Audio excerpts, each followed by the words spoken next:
وبه نستعين على أمور الدنيا والدين والصلاة والسلام على أشرف الأنبياء والمرسلين سيدنا وحبيبنا وشفيعنا وقرة أعيننا محمد صلى الله عليه وعلى آله وصحبه وسلم.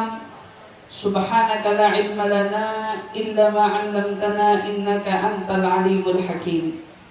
ربي زدنا علما وارزقنا فهما آمين اللهم آمين. اللهم إنا نسألك علما لدني والمشرق صافي الهني وهاب يا غني. اللهم إنا نسألك علما لدني والمشرب صافي الهني وهاب يا غني. اللهم إنا نسألك علما لدني والمشرب صافي الهني وهاب يا غني. Alhamdulillah, thumma alhamdulillah. Limpahan syukur bersama-sama kita panjatkan kehadirat Allah Subhanahu wa Ta'ala yang mengumpulkan kita bersama-sama di dalam perkumpulan yang sama-sama kita kembali mengingat akan sosok kemuliaan junjungan Nabi besar kita Muhammad sallallahu alaihi wasallam.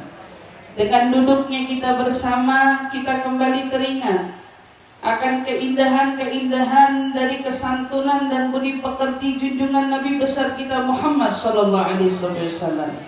Perkumpulan yang dengan perkumpulan ini pula kita sama-sama kembali diingatkan akan perjuangan demi perjuangan yang telah beliau lakukan, yaitu junjungan Nabi besar kita Muhammad sallallahu alaihi wasallam selama beliau menyebar luaskan ajarannya. Hari demi hari, ajaran demi ajaran, peringatan demi peringatan kita telah datangi. Namun semua itu perlu sama-sama kita tanya ke dalam hati kita masing-masing. Di antara untayan-untayan nasihat, di antara peringatan-peringatan yang kita datangi, nasihat-nasihat itu semua yang mana yang paling bermanfaat untuk kita sama-sama pelajari dan amali. Kenapa demikian?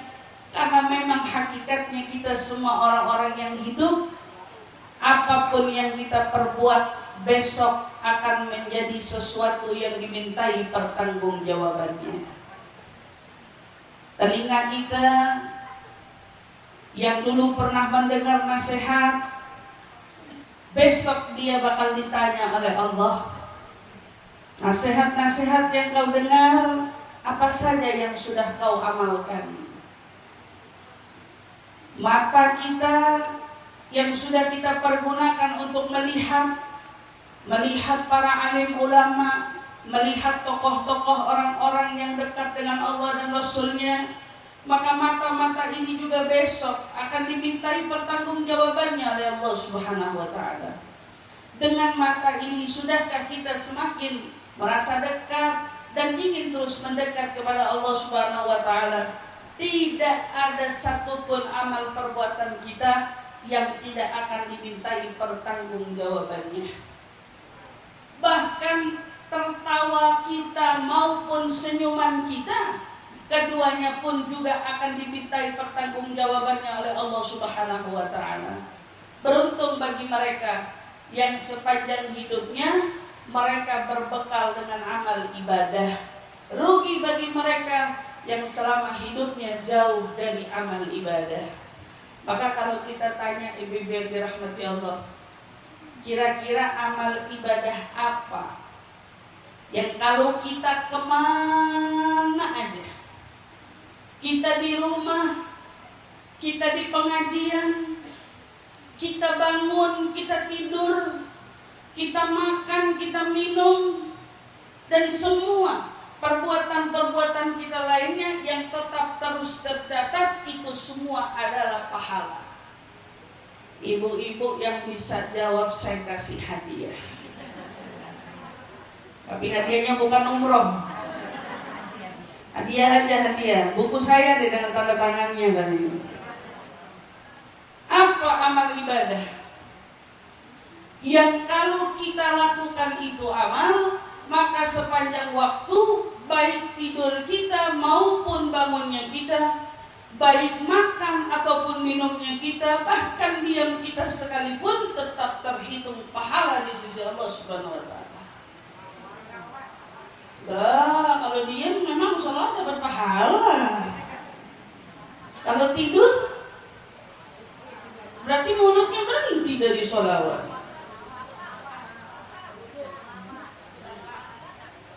Lah wudu kalau batal berarti putus.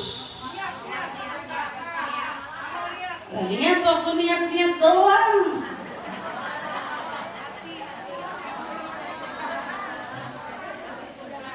Nyerah aja deh itu saya nggak jadi kasih pahala, nggak jadi kasih pahala, nggak jadi kasih hadiah. Gitu.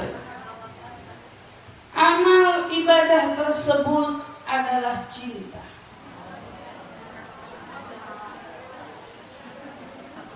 Ada yang udah pernah jatuh cinta? Ibu-ibu pernah jatuh cinta? Kira-kira ibu-ibu pernah cinta sama siapa? Ibu pernah cinta sama siapa kira-kira? Standar banget jawabannya. Gombal itu kalau bilangnya pernah cinta sama saya. Amal ibadah tersebut adalah cinta. Yang diamnya dia tetap berpahala, tidurnya dia pun juga tetap berpahala, makannya dia berpahala, minumnya dia tetap berpahala, setiap gerak-geriknya tetap berpahala. Dia adalah amal ibadah cinta.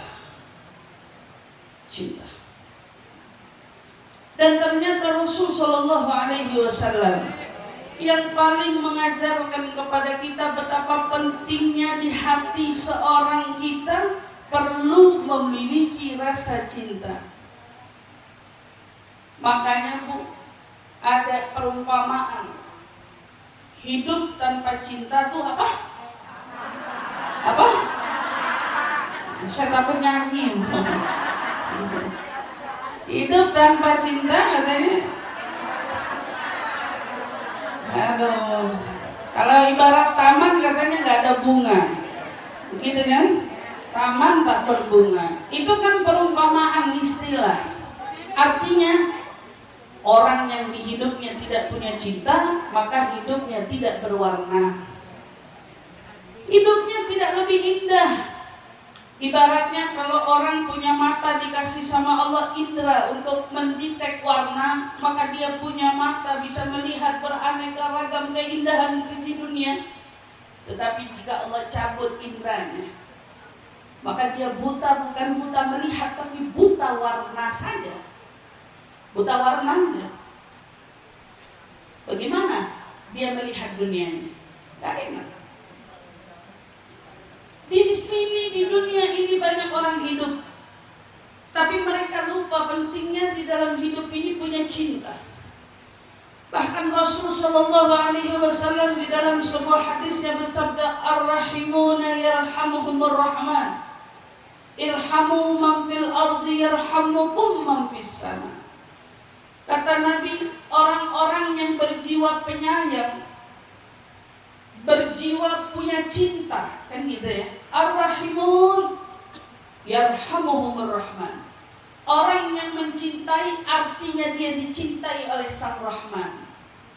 Orang yang menyayangi artinya dia disayangi oleh Sang Rahman, Sang yang Maha punya nama, pengasih dan penyayang. Ibu sayang sama orang tua, pahala apakah enggak? Selama rasa sayang itu ada pada kita, selama itu juga kita terhitung pahala. Ibu sayang sama pasangan suami yang halal bagimu, selama rasa itu ibu terus rasa, selama cinta itu ada, selama itu pula ibu mendapatkan pahala dari cinta tersebut. Ibu mencintai anak-anak. Siapa sih ibu yang gak cinta sama anaknya? Itu ya. Emang yang satu ini emang dari sananya sama Allah dikasih lebih. Insting, perasaan, emosi seorang ibu kalau sama anak mah gak usah diajarin. Tapi kalau udah keluar daripada anak, keluar daripada cucu, keluarga lain, sanak saudara, bahkan pertemanan di antara kita, persahabatan di antara kita, muamalah di antara kita. Dan hebatnya, cinta ini kalau sampai tidak ada di dalam hati kita, itu menentukan kadar kualitas keimanan kita. Kata orang, kalau imannya sempurna, maka pasti rasa cinta di hatinya terhadap saudaranya pun sempurna. Tapi orang kalau memang rasa cinta kepada saudaranya bermasalah, maka itu berarti tolak ukurnya imannya juga ikut-ikutan bermasalah. Betapa besarnya sisi cinta di dalam agama kita. Yarhamukum man fis sama. Gimana cara kita mendapatkan cinta Allah? Berarti dengan cintanya kita kepada orang-orang yang ada di bumi Allah. Ibu lihat Nabi Muhammad sallallahu alaihi wasallam, dari saking luas rasa cintanya, bahkan bukan hanya kepada manusia, beliau bisa mencintai batu, beliau bisa mencintai gunung, beliau bisa mencintai kayu, beliau bisa mencintai binatang-binatang lainnya. Cinta kepada apapun yang ada di bumi, maka tandanya dia adalah manusia yang paling dikasihi. Makin berkurangnya cinta kita kepada apa yang ada di bumi, maka itu pertanda kita semakin menjadi orang yang tak dikasihi. Nauzubillah min dzalik. Makin kita punya cinta di hati, makin berwarna kita punya hidup, makin nikmat kita merasakan hidup. Ternyata bahkan Nabi Shallallahu Alaihi Wasallam mengajarkan kita sebuah doa. Kita semua kepengen punya iman sempurna, tapi Nabi Shallallahu Alaihi Wasallam selalu mengkaitkan iman dengan cinta. Bahkan dalam doanya, Allahumma habbib ilainal iman wa zayyinhu fi qulubina. Ya Allah, cintailah iman di dalam hati kami. Bukan masukin iman, cintai iman, cintai iman. Apalagi Nabi kaitkan, Allahumma habbib ilainal Madinah kahubbina Makkah au asyad. Bahkan sama kota, Nabi bilang, ya Allah, tolong masukkan rasa cinta ke kota Madinah sebagaimana cintanya aku kepada kota Makkah, bahkan kalau bisa lebih cinta, lagi-lagi cinta. Makanya sahabat Nabi ridwanullahu alaihim ajmain, ibu kalau lihat, kan banyak tuh orang-orang yang suka bilang, ibadah kita hari ini kebanyakan, ibadah tuh gak usah banyak-banyak, udah lakuin aja yang Nabi kerjain. Sahabat gak lakuin. Ibu tahu sahabat mungkin minim ibadah, ibadahnya gak kebanyakan, ibadahnya gak kayak kita maulid sehari 3 kali gitu. Enggak gitu, emang benar di zaman Nabi gak ada maulid, gak ada. Kenapa? Karena mereka untuk cinta gak perlu diajarin. Memang cinta sudah begitu dengan sendirinya mengakar di dalam hati.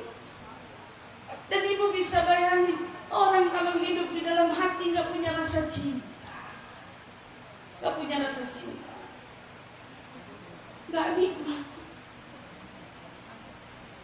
Ibu ngelihat orang tua, udah jelas-jelas orang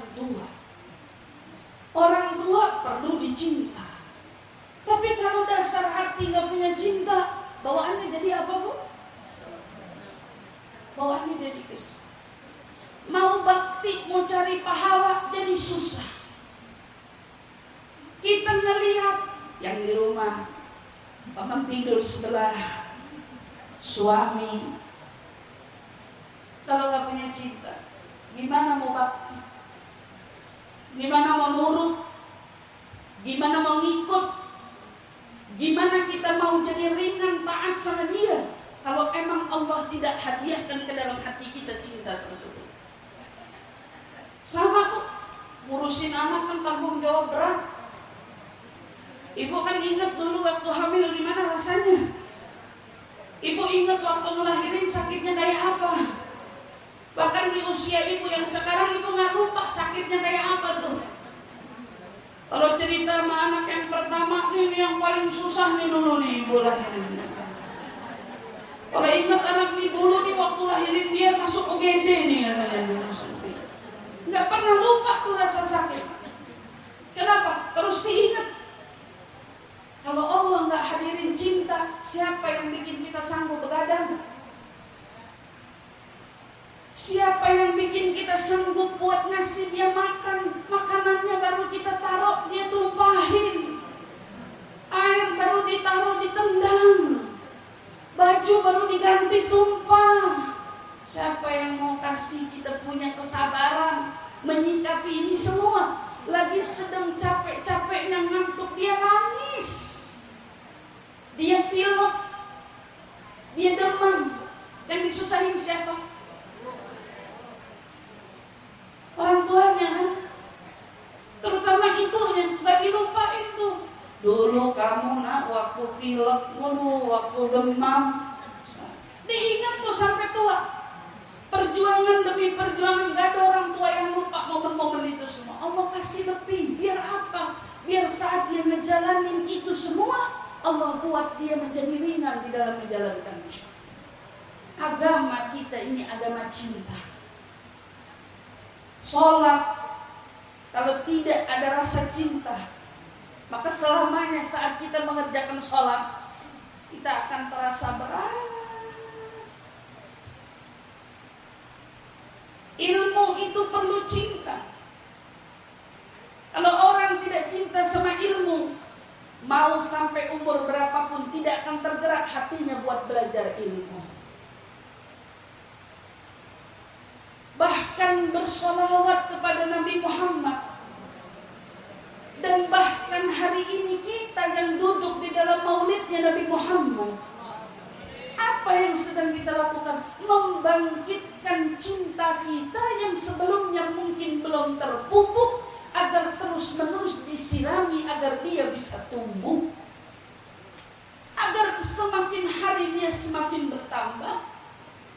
Sahabat ridwanullah alaihim ajma'in, cinta mereka kepada Nabi Muhammad SAW itu nggak pakai diajarin sama Nabi. Kamu cinta ya sama saya, nggak pakai. Karena mereka tiba-tiba merasakan sendiri rasa cinta kepada Nabi, lalu membawa mereka rela berjuang, rela bertaruh nyawa. Mereka rela melakukan berbagai macam perjuangan. Ada yang menginfakkan harta, ada yang bahkan mereka mau berjuang dengan lelah-lelahnya. Bahkan ada dari mereka yang rela harus kehilangan ahli keluarganya. Udah kalau udah cintanya udah. Di antaranya kita kan paling ingat banget tuh sama siapa? Sama Thauban. Kenapa kisah Thauban itu begitu menginspirasi? Ibu kebayang, Thauban sampai kedetek badannya kurus, kulitnya pucat. Kurus. Lihat hadisnya. 5 araka nahiful jism. Wahai Thauban, kenapa aku lihat tubuhmu sekarang kurus? Kenapa aku lihat hari ini, sekarang ini, belakangan ini wajahmu mulai pucat pasi? Apa kamu sakit? Ada apa denganmu? Thauban jawab, sejujurnya Rasul belakangan ini saya lagi banyak pikiran. Kata Rasulullah, mikirin apa? Saya juga gak tahu. Belakangan ini perkara ngeganggu saya betul, Rasul. Selama ini saya kalau makan ingat pada dirimu. Saya bisa berhenti makan, lari ke masjid, lalu kudapati kamu. Cinta yang sudah rindu melulu gitu ya. Cinta yang bawaannya pengen ketemu terus. Tiap kali saya lagi duduk istri lagi ngobrol, tiba-tiba teringat padamu, berhenti seketika, aku lari ke masjid lalu kudapati dirimu. Tapi masalahnya Rasul, yang bikin belakangan ini, aku gak bisa makan, bahkan gak bisa tidur Rasul, bahkan gak bisa diajak ngomong Rasul. Apa? Aku lagi mikirin bagaimana nasibku di akhirat nanti.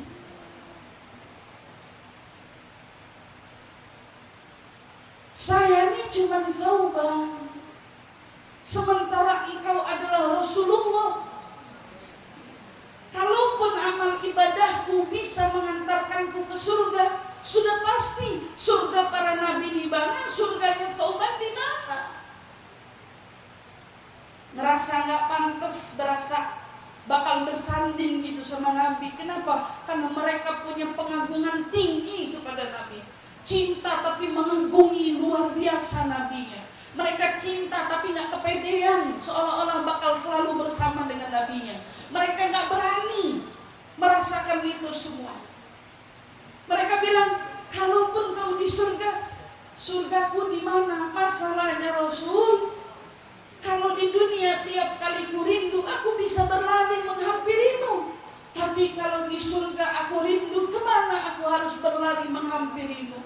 Bila di akhirat aku rindu, kemana aku harus berlari menghampirimu? Cintanya Thauban. Ini cinta.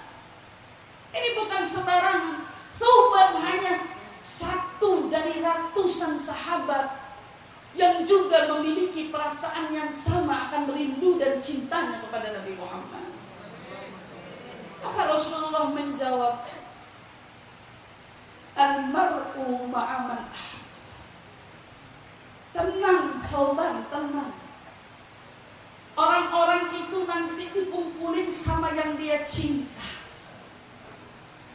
Dengan siapa kamu cinta hari ini, dengan dialah kamu besok akan bersama. Sayyidina Anas bin Malik, sahabat-sahabat yang lain begitu dengar Rasul. Maaf mau tanya, hadis ini buat Thauban aja atau buat kita semua? Biasanya kan Rasul kalau ngomong suka khusus gitu ya. Apakah ini hanya khusus untuk seorang Thauban? Atau ini juga untuk kita semua? Maka Rasulullah jawab, ini untuk kalian semua.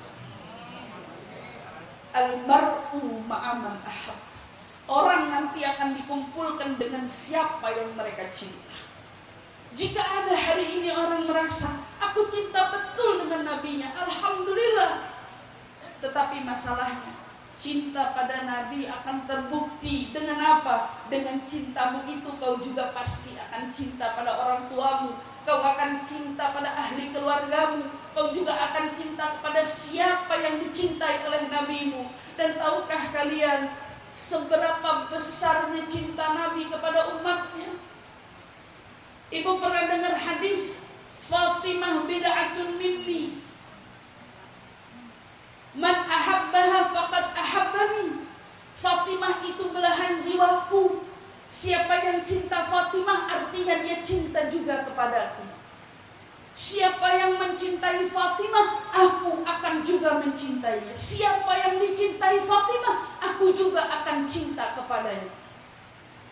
Pernah enggak kita ikut cinta sama seseorang yang dicintai oleh yang kita cinta? Pernah gak kita ngerasain double cinta? Sebut double. Kenapa kamu sayang sama dia? Karena yang aku cinta sayang sama dia. Karena yang aku cinta juga cinta sama dia. Kenapa? Allah Subhanahu wa ta'ala, irhamu man fil ard yarhamukum man fis sama. Cinta yang di bumi, maka penduduk langit akan cinta kepadamu. Cinta sama yang di bumi, yang di langit. Cinta yang di langit siapa? Seluruh para malaikat Allah yang menghuni langit wajib cinta kepada siapa yang Allah cintai. Ini cinta bukan satu orang. Kalau dicinta satu-satu, oh enggak. Katanya idza ahabballahu abdan, ibu bisa bayangin Allah kalau udah cinta sama hamba, nada Jibril innallaha qad ahabba fulan. Ternyata Allah kalau cinta pengumuman, Jibril, saya jatuh cinta pada hambaku fulan. Maka malaikat Jibril pengumuman. Ada seorang hamba di bumi namanya fulan ibnu fulan. Allah cinta kepadanya. Fahibbu Jibril. Jibril cinta kepadanya. Fahibbu, kata Jibril, kamu semua juga harus cinta sama dia. Kenapa? Dia dicintai Allah. Kita cinta hari ini. Lihat yang dicinta sama Rasulullah. Rasulullah cinta sama umatnya, Bu. Gara-gara Rasulullah cinta sama umat, membawa Allah juga turut cinta sama umatnya Rasulullah. Gara-gara Rasulullah yang terlalu begitu cinta sama umat, sampai bikin Allah gak tanggung-tanggung beri ampunan kepada umatnya Rasulullah. Karena cintanya Rasulullah juga kepada umat, Allah bisa tutup semua akses seluruh makhluk, gak ada yang boleh masuk surga sampai semua umat kekasihku masuk ke dalam sana.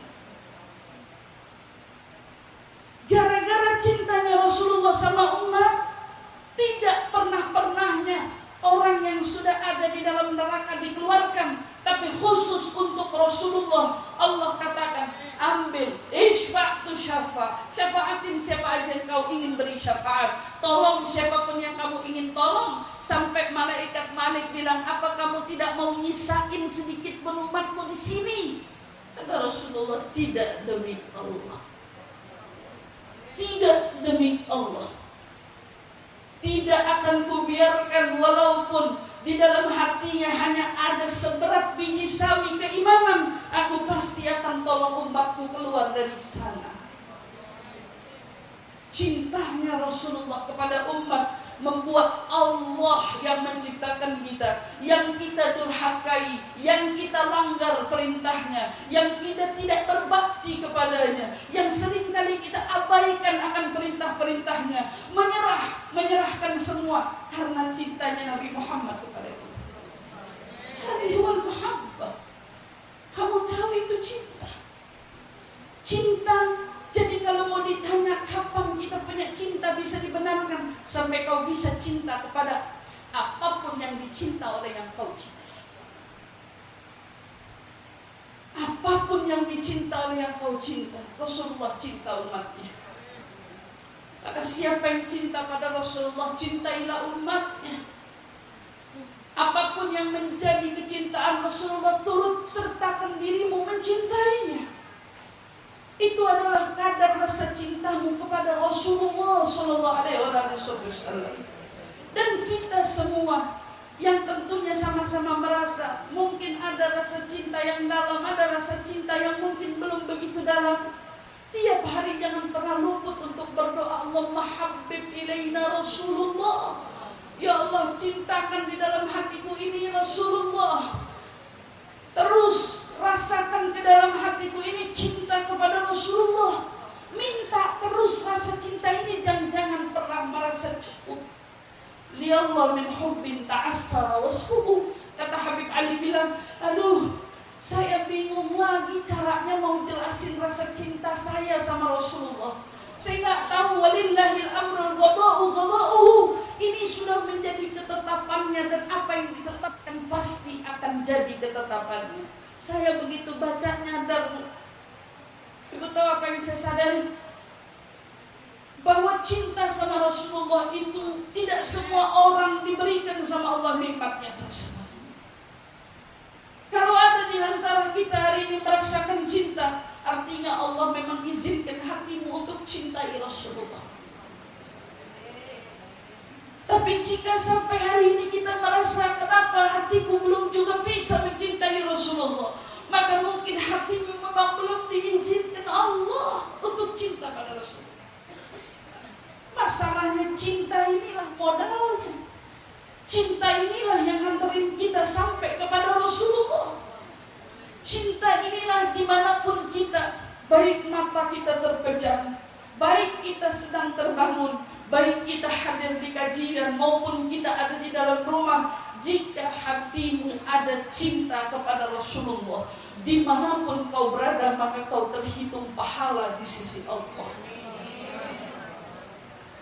Dimanapun kau berada, semua gerak-gerikmu terhitung pahala di sisi Allah Subhanahu wa Ta'ala. Maka saya teringat sebuah kisah saat orang-orang Lebanon merayakan perayaan Maulid Nabi besar Muhammad SAW. Beberapa tahun silam belum lama terjadi suatu keajaiban yang membuat seluruh orang-orang cenderung tercengang dibuat oleh cerita ini.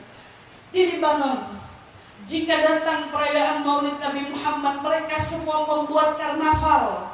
Mereka semua mengarak dan buat perayaan yang begitu luar biasa megahnya. Untuk apa? Menyambut hadirnya, lahirnya Nabi besar Muhammad sallallahu alaihi wasallam. Apa yang terjadi, Ibu? Dalam perayaan tersebut, orang-orang Arab itu identik dengan pistol. Maka tiap ada satu momen tertentu, maka mereka yang bawa pistol ini melayangkan tembakannya ke langit. Salah seorang dari mereka yang megang pistol ini, pegangannya ternyata meleset dan pelurunya tiba-tiba mengenai salah seorang anak kecil yang sedang ikut serta merayakan perayaan tersebut. Masuk ke dalam tengkorak anak itu. Anak itu tak sadar diri. Ibunya menjerit sejadi-jadi sampai membuat dia lupa diri. Dibawa lari ke rumah sakit. Rumah sakit pertama bilang kami gak bisa nolong. Bawa rumah sakit yang lebih besar, barangkali masih bisa tertolong. Lari ibunya sambil menangis, membawa anaknya mencari pertolongan di rumah sakit yang lebih besar. Sesampainya tiba di rumah sakit yang lebih besar, alat demi alat dimasukkan, tapi dokter bilang ini terlalu berisiko untuk anak seumur dia. Untuk anak seumur dia, tidak mungkin kita ambil peluru dari tengkoraknya. Tidak mungkin. Tidak mungkin, kata dokter bilang. Ibunya menangis sejadi-jadinya. Ternyata ibu ini adalah seorang Nasrani. Dia berteriak di tengah rumah sakit, "Hei Muhammad, di mana kamu wahai Muhammad? Gara-gara kamu, gara-gara umatmu yang merayakan hari lahirmu, anakku hari ini terkapar di sini. Di mana kamu wahai Muhammad? Kalau memang betul kau seperti yang dipuja-puja oleh mereka, berikan pertolonganmu kepada anakku yang hari ini sekarat, anakku yang hari ini terkapar." Menjerit-jerit seperti orang gila. Dipanggil namanya Nabi Muhammad SAW. Bahkan panggilannya seperti panggilan orang yang tidak beradab. "Di mana kamu wahai Muhammad?" Seorang ibu dibuat gila dengan anaknya yang sedang terluka. Setelah dia letih menjerit-jerit, ibunya kemudian masuk ke dalam bilik. Betapa terkejutnya dia jumpai anaknya sudah turun dari ranjang.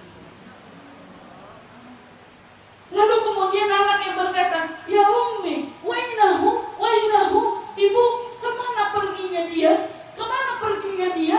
Kemana kau pergi?" Dicari seperti anak yang sedang mencari teman main petak umpetnya. Seperti sedang mencari teman main petak umpetnya. Aina Ummi, wainahu, ibu di mana dia? Ibu di mana dia? Anak itu terus mencari. Ibunya bilang, "Hada ummuki, ini ibumu nak, aku ibumu nak." "Ummi, wainahu, bukan kamu yang kumaksud ibu. Di mana dia wahai ibu? Siapa yang kau maksud?" "Waina Muhammad." Mana yang namanya Muhammad itu dari mana? Dia datang mengusap kepalaku, lalu dia mengajakku bermain. Ainahu, di mana dia? Seketika seluruh rumah sakit tercengang, dibuat dengan peristiwa yang terjadi. Sang ibu seketika itu juga berikrar, "Asyhadu an la ilaha illallah wa asyhadu anna Muhammadar Rasulullah." Jika Rasulullah menolong seketika orang yang berteriak menyebut namanya, bagaimana mungkin kiranya beliau akan mengabaikan kita yang meminta pertolongan? Apalagi jika di hati kita memiliki cinta kepadanya, apalagi jika di hati kita memiliki rasa ingin dekat kepadanya. Saat kita sedang ditimpa satu musibah, satu masalah, satu ujian, panggil namanya. Panggil namanya. Ya Habib, ya Habibi, ya Nabi, duhai kekasihku, duhai nabiku, duhai Rasulku, datanglah padaku, tolonglah aku. Jika di dunia dia bisa memberi pertolongan kepada kita, apalah lagi di akhir. Jika kita melihat cintanya Rasulullah berbentuk pertolongan dan syafaat, maka kau perlu tahu akan cintanya Allah adalah bentuk memberikan ampunan akan setiap dosa-dosa kita. Saat Rasulullah ingin memberi syafaat kepada kita, maka syafaatnya tidak akan dia lakukan sebelum Allah izinkan. Apa yang membuat Allah izinkan adalah besar cintanya Rasulullah kepada kita. Dan jika Allah izinkan, artinya Allah membersihkan diri kita dari dosa-dosanya. Dan hari ini ya Allah, di tempat yang penuh keberkahan ini ya Allah, izinkan rasa cinta kepada Rasulullah masuk ke hati kita semua ya Allah. Izinkan rasa cinta kepada Rasulullah masuk ke dalam hati kita semua ya Allah. Izinkan hati ini merasakan betapa nikmatnya mencintai kekasihmu Rasulullah. Ya Allah, bila kau mengizinkan kami mencicipi cintanya Rasulmu, maka cicipi kami pula cinta kepadamu ya Allah. Jika cinta kepada kekasihmu saja membawa kami menjadi orang yang ditolong, bagaimana kiranya jika kami merasakan cintamu ya Allah? Bagaimana kiranya kami merasakan betapa luasnya cinta dan kasih sayangmu ya Allah? Maka ya Allah, bila kami yang hadir di sini belum merasakan kasih sayang yang luas di dalam hatinya, maka ya Allah, dengan keberkahan Nabi Muhammad, dengan keberkahan Nabi Muhammad, dengan keberkahan Nabi Muhammad, penuhi relung hati kami rasa cinta ya Allah. Penuhi relung hati kami rasa cinta ya Allah. Penuhi relung hati kami rasa cinta ya Allah kepadamu ya Allah, kepada Rasulmu ya Allah, kepada para ulama yang kau cintai ya Allah, segenap ahli keluargaku ya Allah, orang tuaku yang telah membesarkanku ya Allah, anak-anakku yang telah kulahirkan ya Allah, pasanganku yang telah kau jodohkan ya Allah, orang-orang yang ada di sekelilingku yang telah kau dekatkan kepadaku ya Allah, dan tanamkan di dalam hati kami seluruh kecintaan kepada umatmu ya Rasulullah, kepada hamba-hambamu ya Allah. Rasakan ke dalam hati kami agar kami merasakan cinta dan kasih sayangmu ya Allah. Allahumma ya Allah, jangan pulangkan kami dari tempat ini, melainkan kau telah catat nama kami semua menjadi orang-orang yang kau cintai ya Allah, menjadi orang-orang yang dicintai Rasulmu ya Allah, menjadi orang-orang yang kau pilihkan diampuni dosa-dosanya ya Allah, menjadi orang-orang yang dipilih untuk mendapatkan syafaatnya Rasulullah. Rabbana la tuzigh qulubana ba'da idh hadaitana wa hab lana ya rabbi min ladunka rahmatan innaka antal wahhab. Rabbana atina fid dunya hasanah wa fil akhirati hasanah wa qina adzabannar wa adkhilna ya rabb jannah ma'al abrar ya aziz ya ghaffar. Subhana rabbika rabbil izzati amma yasifun wa salamun 'alal mursalin walhamdulillahi rabbil alamin.